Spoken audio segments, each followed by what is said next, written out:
Good afternoon. Can you hear me? Can you see me? Can you go up and click the little camera above on the Yes, view I just screen? did. I just Okay. did. And it hasn't Give done me, anything yet. It will. no, it still says TG on it. Oh, it doesn't. Okay, there we go. We have TG. Yeah.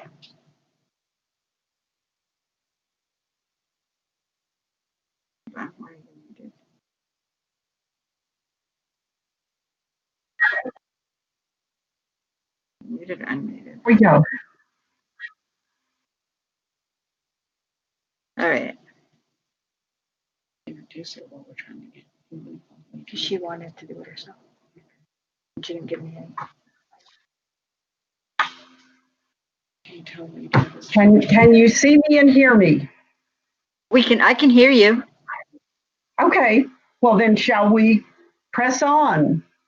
It says no video but sound on the chat, so I think we're good. I'll let you We're as know. good as we're going to get, I think. How does that sound? Well, apparently you've got some really important information for us because we took the dragons to take care of all the stuff around you so you could get in and see us. Thank you very much. I see 5 names there. So I want to start off, first of all, by telling you that if you have any questions at all, just however you do to get some voice in, please join in with the questions because I'm more than happy to answer them whenever you ask. Okay. Can you hear me? We can. I can. Okay, my name is Thurman Greco, and I'm a reflexologist. I teach, I write, I'm a dowser, and whatever I'm doing in my life, my intention is to make us more aware of our feet. And I'd like to know, can any of you tell me why you joined in on this discussion today? What attracted you to this talk today? Hold on. I don't see any hands raised or anything. Okay, then we'll just press on. One of the reasons that I want us all to become more aware of our feet is because if we give our feet a chance, and if we know our feet, then we will realize that there's much there beyond just putting the bottom of your feet in a shoe or on the ground, because the feet have many, many stories to tell. And they've been having stories to tell since the beginning of mankind. If we go back into thousands of years in history, we will find that there have been temples in China and Japan and Egypt and India, all honoring the healing aspects of our feet. And of course, in the northern and North America and South America, the indigenous people on these 2 continents have also been honoring our feet. And once you and I become more aware of these stories that our feet tell, then you are invited to heal yourself and to move forward on your spiritual path. Because what happens is you're able to turn loose of things that you have maybe not been able to turn loose of before in order to move forward. You're able to see things that maybe you knew were there, but you didn't really pay that much attention to. And you're able to recognize things that maybe you knew in the past, but you don't necessarily know now.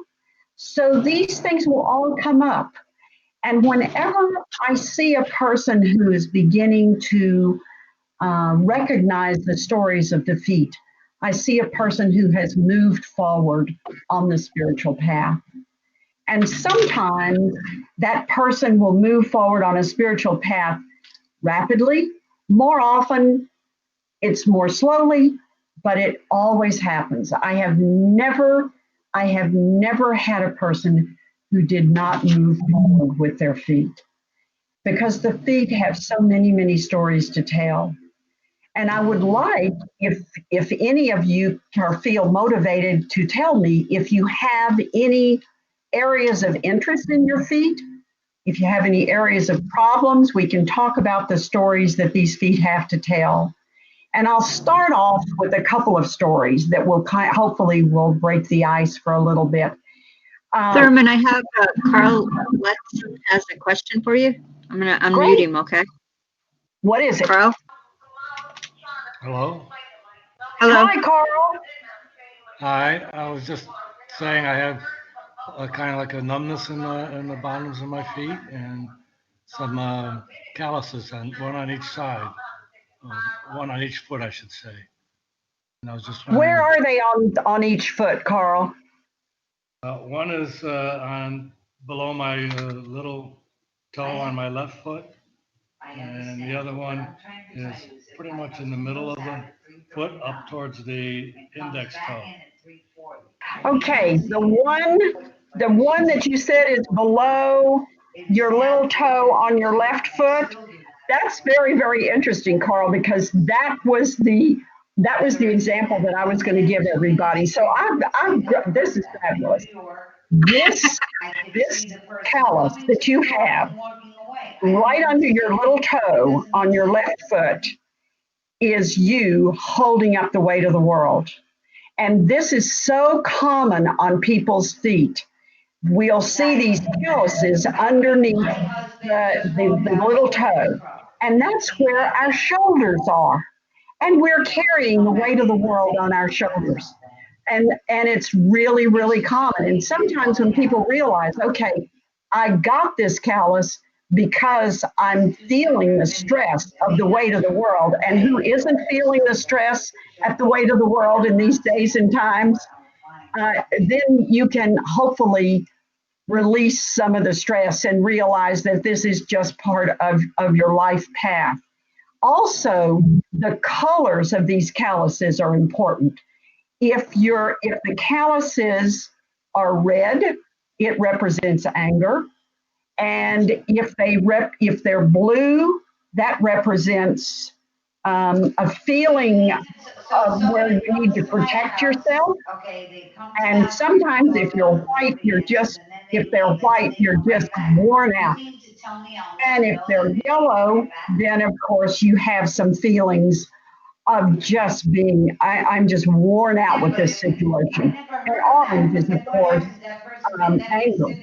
So there's a lot there in that little part of your foot underneath your little toe. And then you talked about one being on the middle of your foot. I'm not exactly sure where the middle of your foot is, but could we say that do you know where the metatarsal part of your foot is? No, I don't know that, no. Okay, I may not be able to answer that one. So what I think I would like to do, It's kind of between my big toe and my index toe. You're yelling, stop.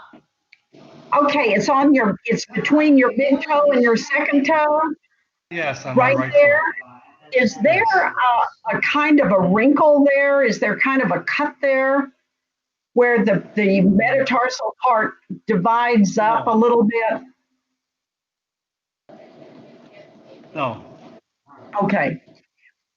But it is kind of up, kind of pointing up towards your toes. Sorry, Laura, I'm talking over you.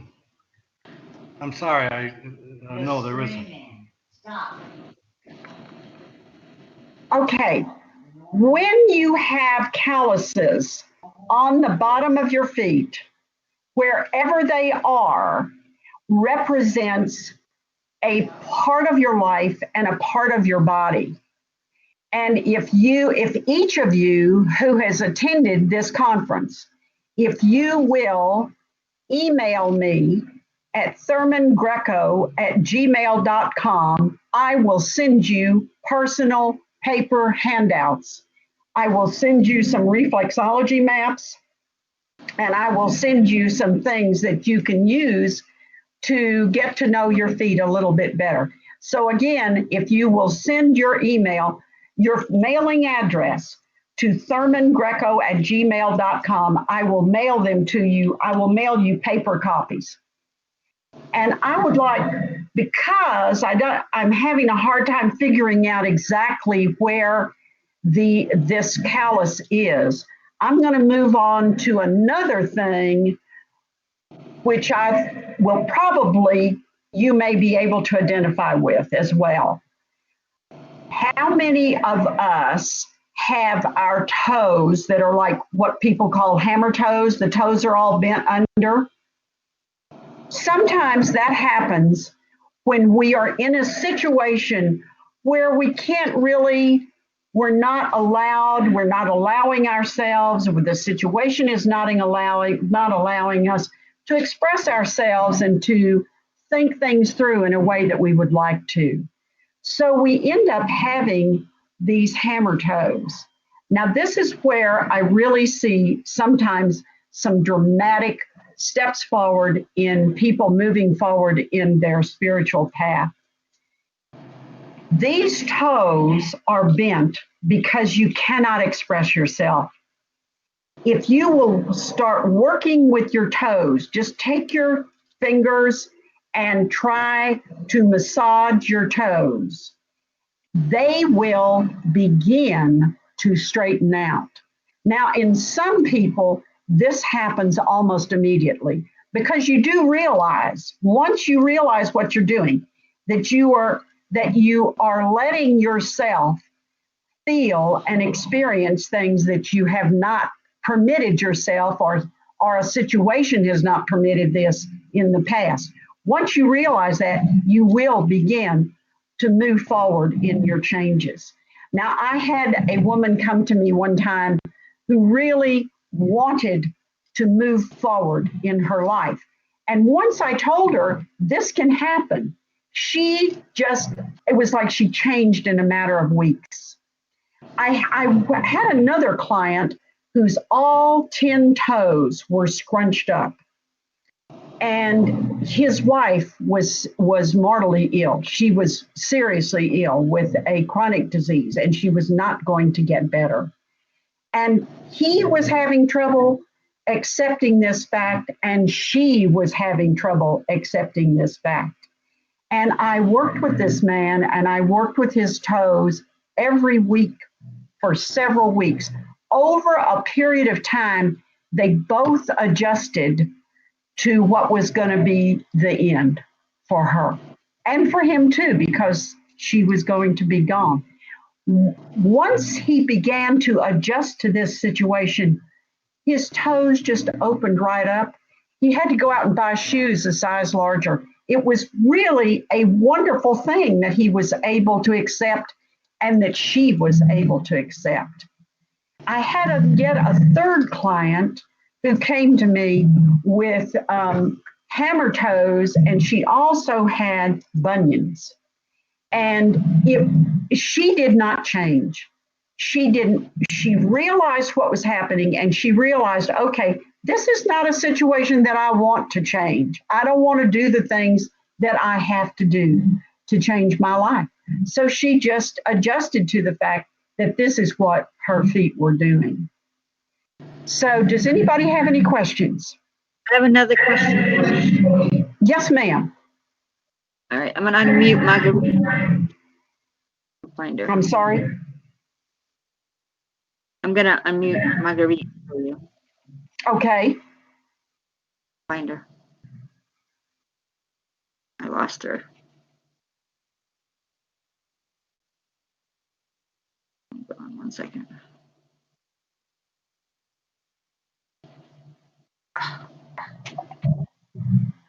Go on, I'll find her for you and talk to you again. Sorry. Well, shall I continue on with stories, or do you think you're going to find her in a minute? I might have her. Hold on. Oh, I'm lost. Oh, good. Okay. Are you Z? Yes, I am. You Sorry. are a wonderful person. I want to thank you. You've been so patient with all of us, and with me especially. All right, I'm trying to get to her to let her. Hold on. There we go. She's unmuted, so you can, Marguerite, you can talk. Margarita. There she is. Hey, can you hear me okay? Yes, Margarita. Can you What hear can me? I do for you? Okay, well, thank you. Thank you. I just have a quick question. Is the Achilles tendon related with the feet? Absolutely. And I'll tell you what it works with. The Achilles tendon, do you have plantar fasciitis? Tendonitis, and it's been for Tendonitis. like 2 years, 2 years or so. Have you gone to a podiatrist? No, no, I have not.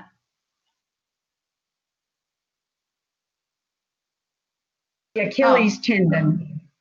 Okay, the thing about the Achilles tendon is that it really hurts your heels. It's very painful for walking, and it's very painful for when you wake up. Is that true or not for you? Not for me. Leaders there if knocks her out. What is your situation, Margarita? Well, it's just occasionally after I exercise or walk, or if I have my foot down, I experience no pain. But it's occasionally, but it goes on for like when I get up, sometimes I start walking, that's when the pain starts. And I've been told it was tendonitis. Okay, I'm going to go to a podiatrist because podiatrists, they focus on the feet. Second, because for you, which will offer some help. Now, I'm going to talk about the spirituality of this. When you have the pain, is it in your heel? No, it is right at the tendon, like right behind my ankle, and it's my left leg. Okay. When something is right there at the back of your foot, people who have issues with the heel and the back of their feet sometimes have a tendency to be very slow to make changes in life, and it deals with your core beliefs. Anything that happens with the heel and with the back of your foot has to do with your core beliefs. That's where your first chakra is, and that's where the first chakra is reflected, and that is where we actually move forward with our lives through the heels. Because when you walk, that's what you step first is on your heels. So that has to do with having to deal with rent and children and food and survival. That's a very basic thing. And I'm still think if you can, and a foot reflexologist would make you feel a lot better about that. But it does have to do with your core beliefs. Okay, well, thank you. Does anybody else have any questions? I don't see any right now. Okay.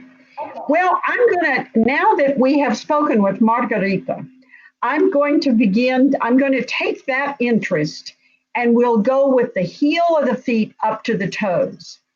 Because when you talk about your feet and you talk about your toes, the very tips of your toes are where the brain is reflexed. And of course, if you're young and beautiful, that doesn't mean much at all. But once you get to be my age, then you want to keep your brain going as long as you can. So I try to offer a little attention to the ends of my fingers and the ends of my toes every day. And when you get to not only the ends of your fingers and toes, but you get to the fatty part of your toes, that's where your sinuses are. And I don't know whether anybody has sinus infections. I have suffered with sinus problems all of my life and with allergies all of my life, which is a spiritual struggle.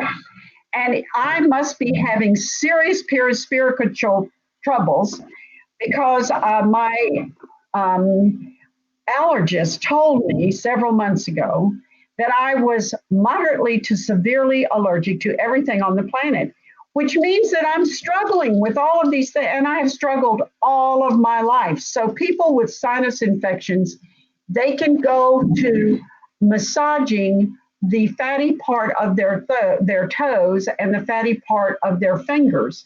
You have to go with it all the time. You can't just do it once in a while.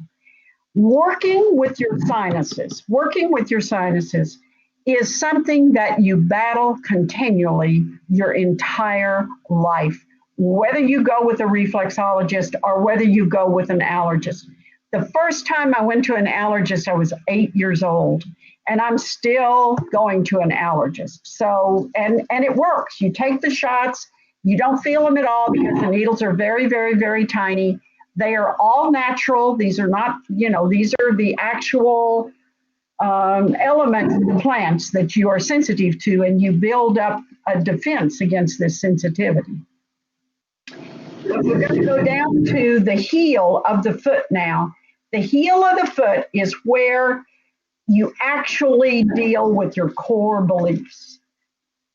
Right now, we are all dealing with our core beliefs because of the coronavirus, because of all of the people that are marching, because of all of the problems in the world. We are very concerned about ourselves and our lives and our children, and these are basic concerns.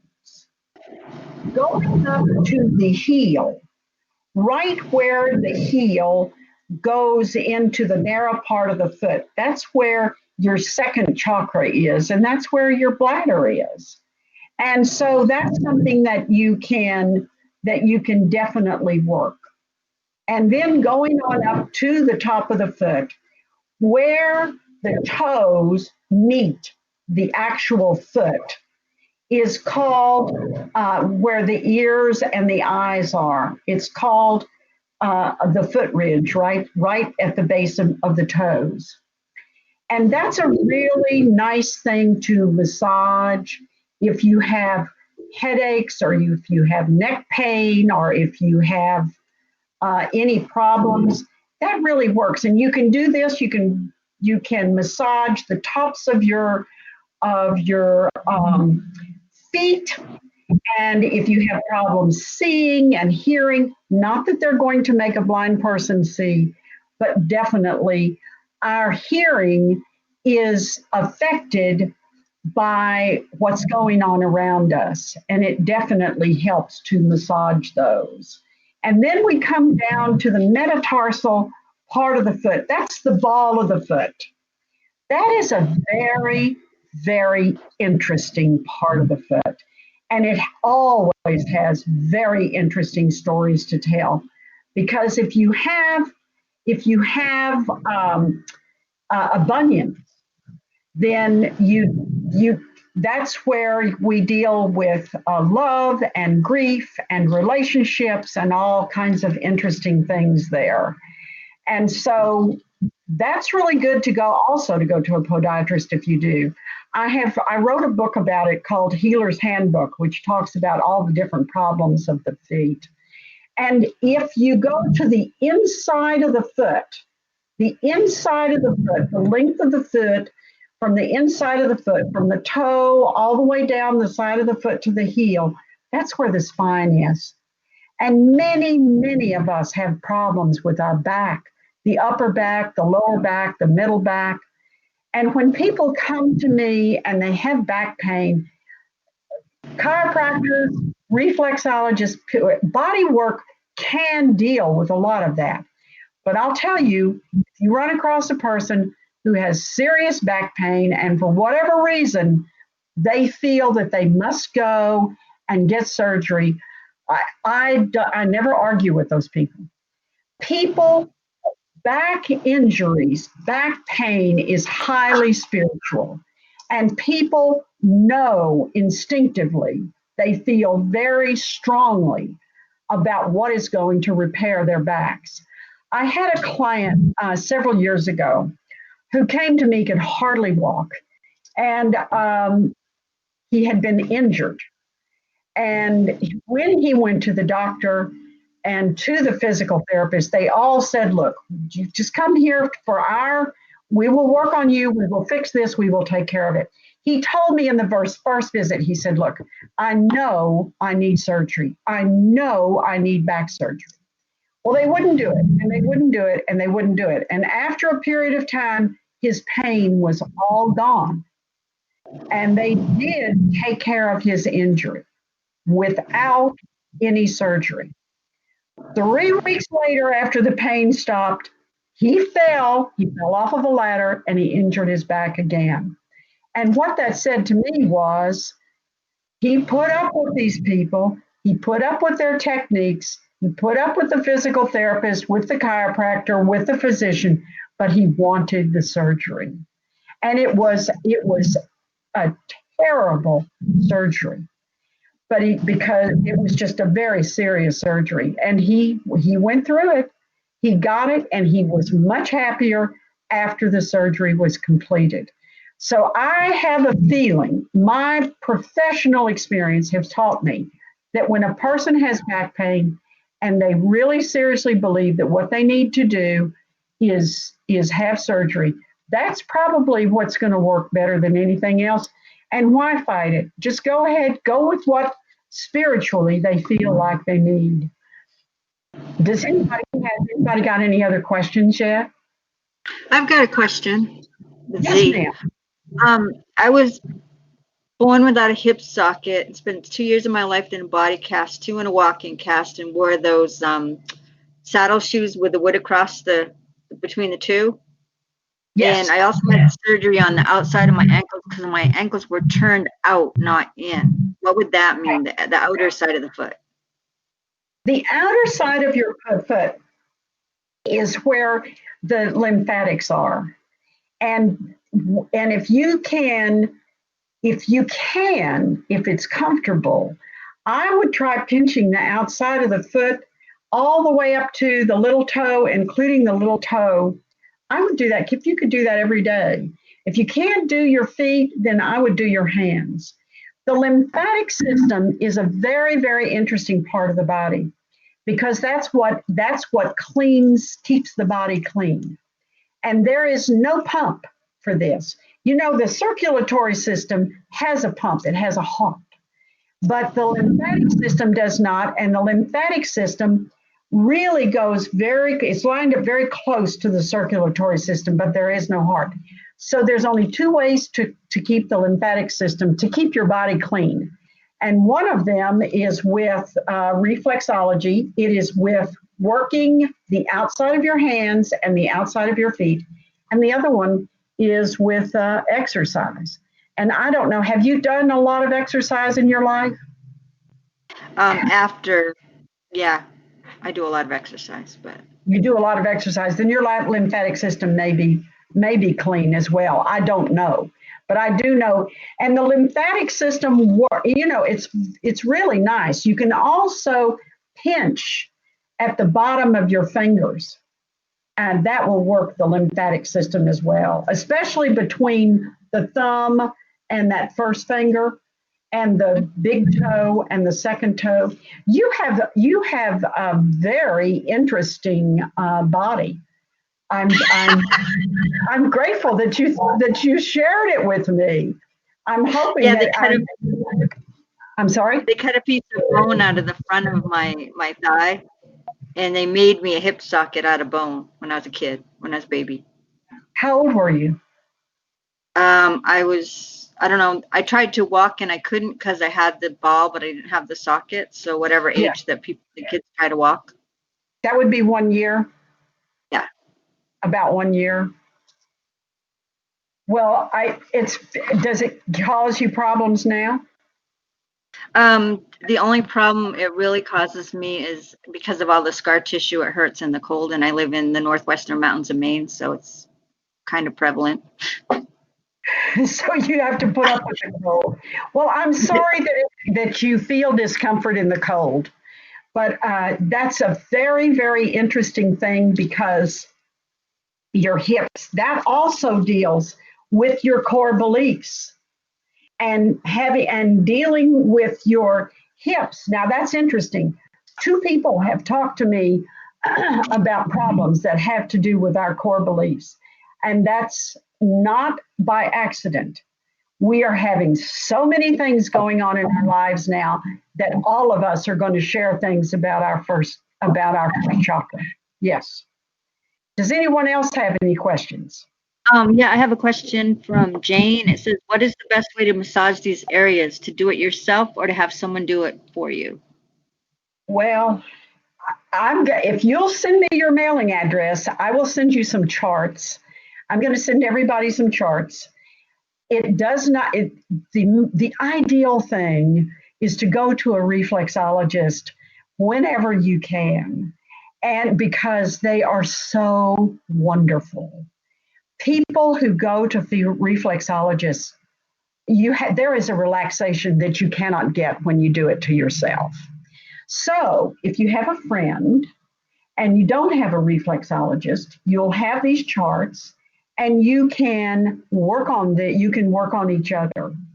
And they feel wonderful. Reflexology it is just heaven. It is. So who else has something to say? Let me see. Hold on one second. While you're getting that other name, let me add one other thing. Is there anybody? Well, no, okay. I am going to say that probably some of you at least have never received any real body work or have not received it regularly. So I'm going to say that a way to introduce yourself to body work is to ask for it as a Christmas gift or a birthday gift, or when you want to give yourself a treat, go to a reflexologist or go to someone who does body work, and just kind of introduce yourself basically. Reiki is also wonderful. Reiki is easy to learn. Everybody can learn Reiki, and you can do Reiki on each other. And reflexology takes a little bit more time to learn, but Reiki takes like a weekend and you got it. One of the things that we need to do with body work is just kind of start off slowly if you can, and then slowly get into it. When I first started practicing reflexology, studying reflexology, and all of us were the same way when we went to massage school. We had tried doing these things on our own, and then we kind of became interested in the subject. So you don't have to just go out and find somebody immediately, but your life is a whole lot easier when you can reach the area of relaxation that you do with body work. And So I like, Thurman, yes, I'm going to unmute Sheila O. Ranch for a question and then Margarita again, okay? yes. Okay. Sheila? Hi there. Thank you for being Hi, with us. Sheila. Can you hear me okay? I certainly can, dear. What is your remark? 2 things. The first is the man who has the callus midfoot behind the toe ridge. Yes. That is very like when you have a Morton's foot shape, which about 11% of the population does, where Yes. the arch is longer and the bone in the middle of the foot doesn't have a fleshy pad. So you build up a callus because you're riding on that bone, and you need different orthotics than the That is normal foot. correct. The other thing, my mother used to have them surgically removed. I just got soft shoes. The other, I wanted to ask you, how can we apply to focus on the issues our feet are showing us? How can I find? Well, if my feet or my foot is telling me, how would you use dowsing to maybe focus on what the issue is? Use dowsing is? Now that's a good question because 30% of the pain is there in the foot. In other words, like you said, when we have a pain and the way the foot is formed, et cetera, that pain is there. The other 60 or 70% of that time, you have a pain in your foot and the pain is further up your body. It's in your neck. It's in the vertebrae in your back. It's whatever it is. So what you do is you use your pendulum to find out, is it there in the foot or is it in the body part? And so that's a good way to tell. I also use the pendulum when I am working with Reiki, because Reiki normalizes the chakras. And one of the things I like to do is run a pendulum along the spine, well, the person's face up. So it's the face of the person.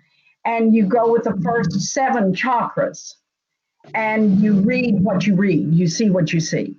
And then after the Reiki session or after the reflexology session, you do the pendulum again, and you'll find that these chakras are all balanced out and they're much calmer and they are much happier. So did that answer your question? Okay, I'm going to mute you, Sheila, and I'm going to give you Marguerite again, okay? Yes. Now, but wait a minute. Did I answer Sheila's question? Yes, you did. She's giving me a Okay. thumbs up. Yes. All right, let me see. She don't know.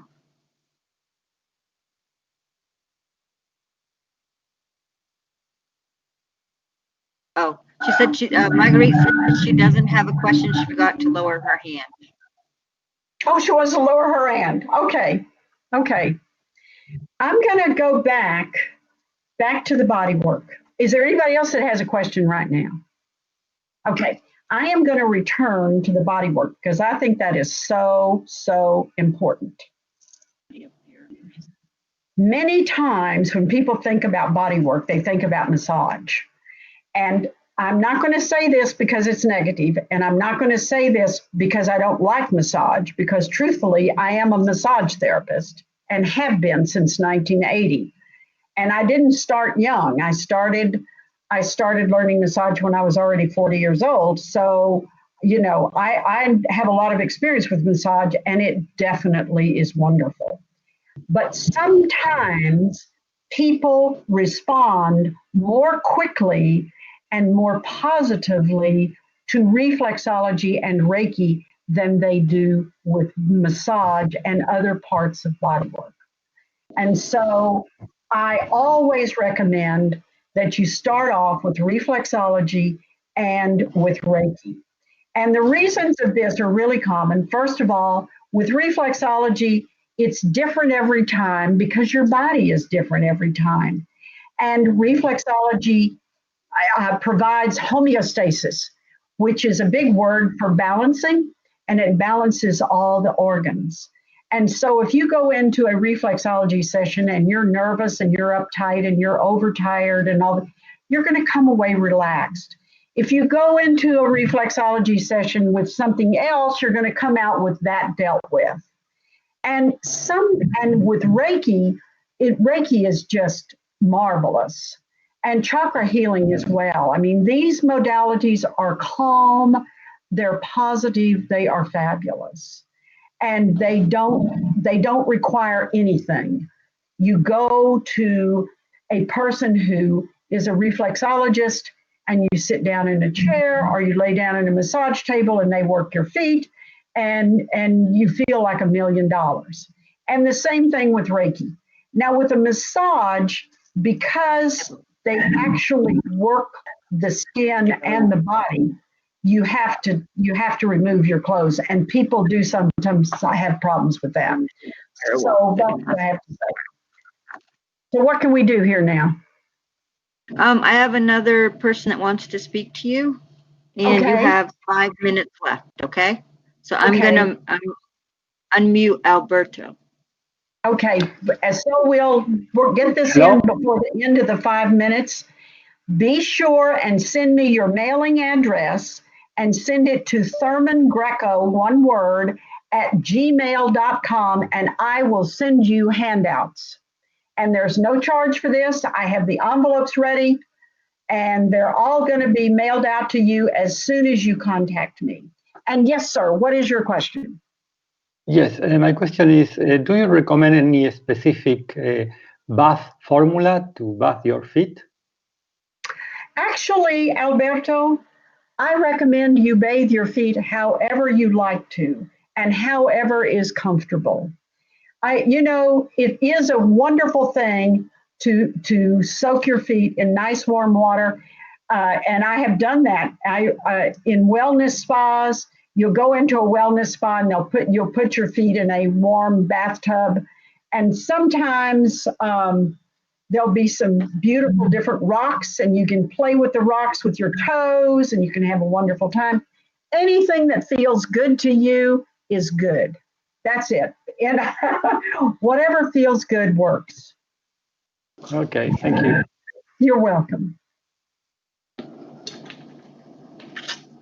we have 4 minutes left. You did it.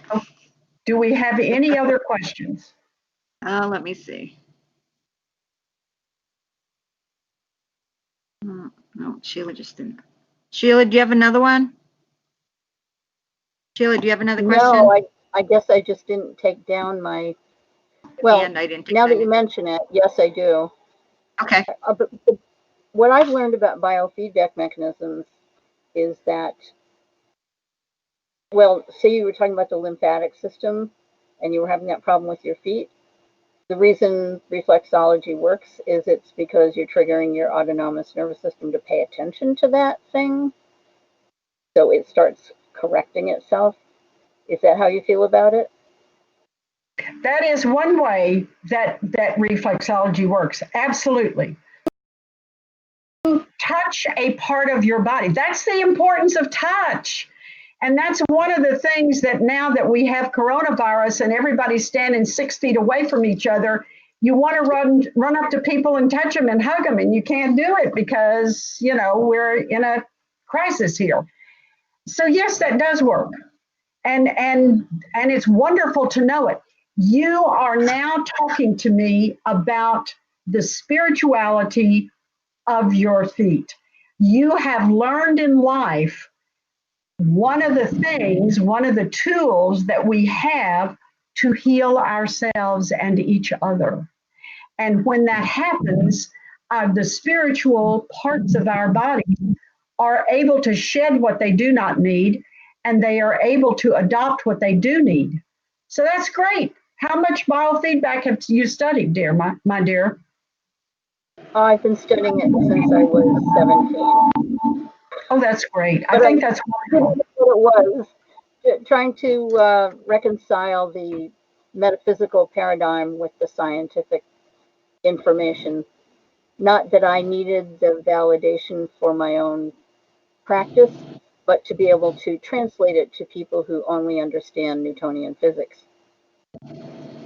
Oh, I think that's wonderful. And there are so many people who we all need to combine the metaphysical and the spiritual as well as the scientific. I mean, that's holistic. That's what it's all about. Sorry, 1 minute, Thurman. Listen, I want to thank each of you for coming to this talk. And I am so sorry that I was late. Hopefully next year, if we do this again, that I will. You'll be in person. I can give you a hug. Hopefully we can do this better next year. And I really enjoyed every minute. Be sure and send me your mailing address to thurmangreco@gmail.com, and I will send you your handouts. And enjoy the rest of your evening. Thank you. Thank you. Thank you. Bye-bye. Bye.